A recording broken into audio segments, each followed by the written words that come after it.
So recently I went through a case study with a client on a coaching call with regards to a sales process with a prospect, right? The context is that she had a first or second appointment with this particular co-prospect, finds it hard to follow up, and the prospect also doesn't seem to find it as a need for that solution, or doesn't at least realizes that he needs it, right? And so, we ding dong here and there, we went through asking questions, figuring out what she did right and what she could have improved more, right? And when asked the question of like, so what's the prospect's problem? Like, what's the problem that this person has? She wasn't able to answer it, or rather she gave answers that made me realize that she confused the difference between a statement and a problem. Okay, so if you're new to this channel, my name is Benjamin Ong. I'm the CEO of 2XYC. I've created this channel because there's a lot of financial advisors out there that are either broke or making tons of money but yet unhappy. Okay, so I hope that some of the lessons, as mentioned, that I've learned about documenting my own process and journey will be able to help you become happier, purposeful, and wealthy.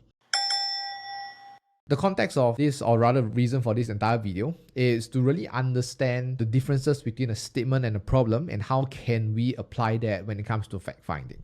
Okay, so first of all, understand the fundamental of sales, right? Which is sales is always about solving a problem that your prospect has, right? And if there's no problem, or rather if there's no problem that you can identify, or no problem that the person can identify, then there's kind of like no solution to offer, right? Because if there's no problem, there's no solution for that. Okay, but more often than not, there's always a problem, right? So therefore, based on this fundamental understanding of sales, then it is very crucial to understand what a problem really is, how to identify it, and more importantly, like how to create it in the first place. Okay, so to kind of give an example to like the difference between a statement and a problem, I'm going to share a couple of analogies, right? So first one, somebody says, it is raining very heavily today and there's no sun in the sky. What do you think? Is that a statement or a problem? If you're guessing a statement, then you're right. It is a statement, okay? Because there's nothing. It is just literally a statement. It is raining very heavily today and there's no sun in the sky.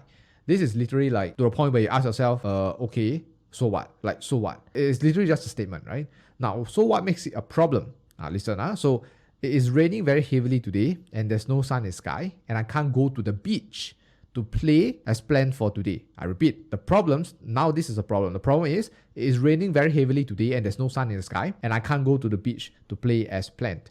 So you realize the difference between the first one, which is a statement, and second is a problem, is that this person can't go to the beach to play as planned, which means to say there is a particular goal that they're going after, okay? So I give you an analogy as well, right? Statement is, it is raining today and the corridor is wet and flooded.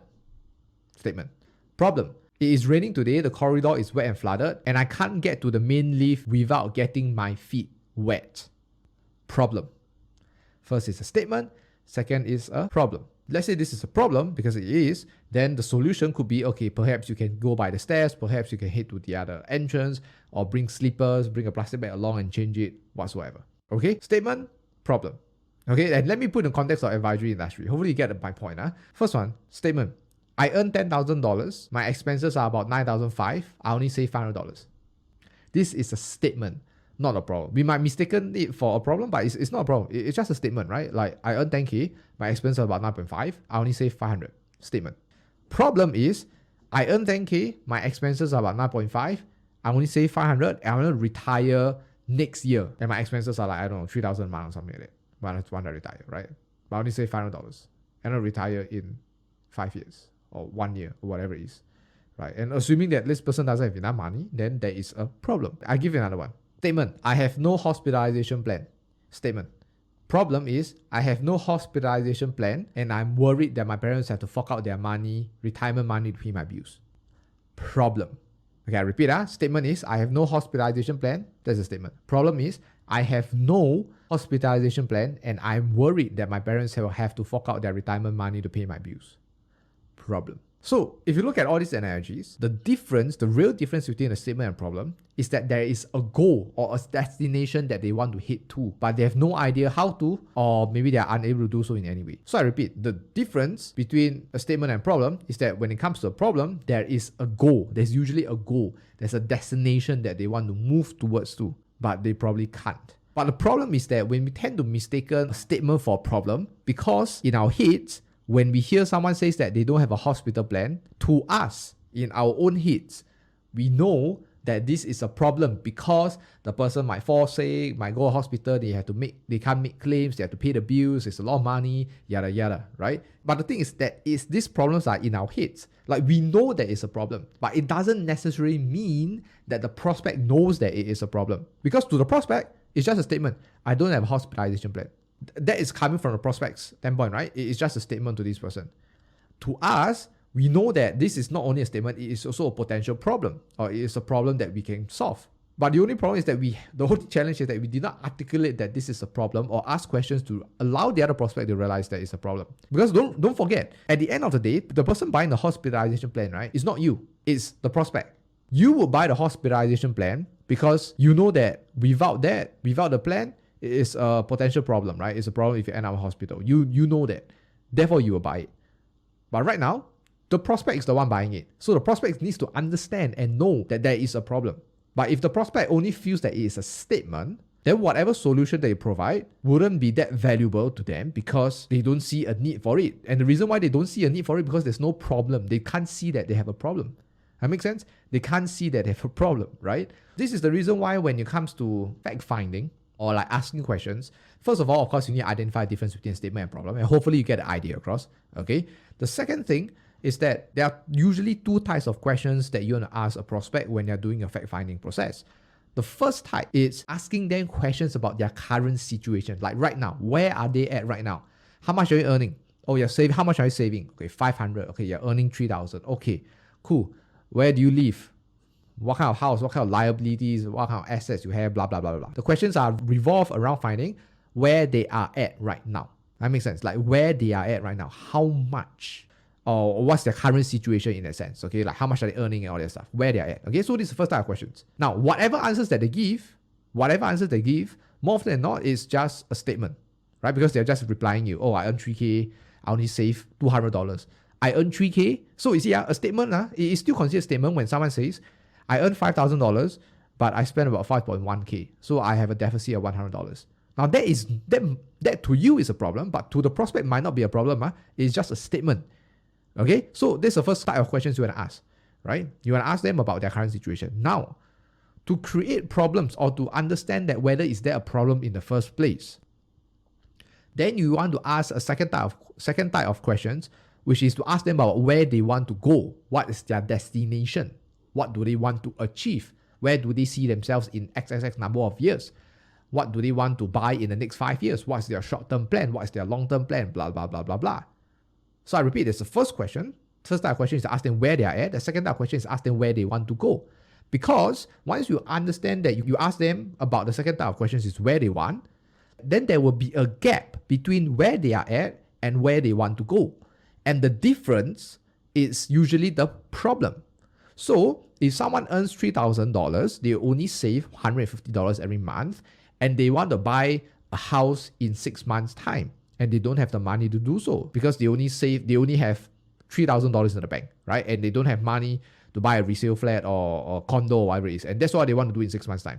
They realize that based on their current situation and where they want to go, there is a problem, right? So these are the two types of questions you want to ask. And once you identify there's a problem, and you want to ask questions to allow them to realize that they have a problem, right? So one of the ways to ask them is like, hey, Mr. Prospect, you're earning 3K a month, you only save 150, and right now you only have $3,000 in the bank. A condo costs minimally, let's say for example, $150,000 or $200,000 in down payment, for example. But you only have $3,000 and you need to pay $200,000 in the next 6 months. So how do you plan to pay $200,000 in down payment when you only have 3K? What are your solutions about it? What's like how are you going to do it? So when you ask questions like this, then the prospect will be like, yeah lah, this one is a bit hard. I think it's not really possible. I think it's too difficult. Maybe I should expand my time horizon, blah, blah, blah, and stuff like that. Now, when someone replies like that, then they realize that it's a problem, that where they want to go is not possible because of where they are at, doing what they do, right? So the difference is the problem. And therefore, the questions you want to ask is, if you only ask about where they are at, usually it's a statement. They are just making statements. It's not a problem. To you, it's a problem, but to them, it's not. So you don't want to make that mistake, right? So it's just statements that I'm making. You want to create problems for them or realize that there's a problem for them or allow them to realize there's a problem for them. Then you want to ask questions about where they want to go and how they want to achieve it. And then the in-between is the problem. once you're able to do that, then you allow the prospect to realize that, oh yeah, they really have a problem. Only then, after you establish that, or they establish that they have a problem themselves, then you provide a solution, right? The solution could be a hospital plan, it could be savings, it could be investment plan, it could be whatever, right? Set aside 12 months emergency funds or whatnot, right? Because if they don't find that the problem, your solution wouldn't make sense. So hopefully you get this big idea of like the differences between a statement and a problem. Because more often than not, in our own heads, we tend to mistaken a statement for a problem, which at the end of the day, you understand, which is cool, but then again, we are not the one buying the plans ourselves, right? At this point in time, right? It's the prospect. So you need to identify what is a statement for the prospect, help them to understand what's their problem, which is the difference between where they are at and where they want to go, help them to realize it. Then when it comes, your solution will come in nicely to fit or to solve that particular problem. Okay, because remember, when it comes back to sales, when there's no problem, there is no solution. And I can tell that the moment like you can't establish a problem or you can't identify a problem and allow the prospect to realize that they have a problem, whatever solution that you're going to provide to them, at the end of the day, it could be a second, third, fourth appointment. It's good to have for them. It's a good to have for them. Or a shoe plan, it's good to have. Or investing, okay, it's good to have. I can start it later. And the reason, most of the time, the reason why they do it are putting aside money issues is because they don't see a problem. So that's kind of like the big idea here. And just to do a short video, just to really wrap it up and to conclude is that first of all, like identifying problems are important because if there's no problem, there's no solution. Number two, the difference between a statement and a problem, and that making a mistake of like identifying wrongly will really cause you a lot of wasted time and money, right? Because if you can't do that, if you mess this up, then your second, third, or fourth appointment, you can follow up for all you want, but the tendency for the prospect to really want to reply you or buy is a lot lower, right? So know that the difference is really kind of like the destination that they want to go, and that the problems that you think in your head might not be the problems that a prospect realizes. Okay, and third one, obviously, hope you get a better idea of like how to apply that in your fact-finding process. Okay, so again, if you find this video useful, do like, comment, and subscribe, and I'll see you in the next one.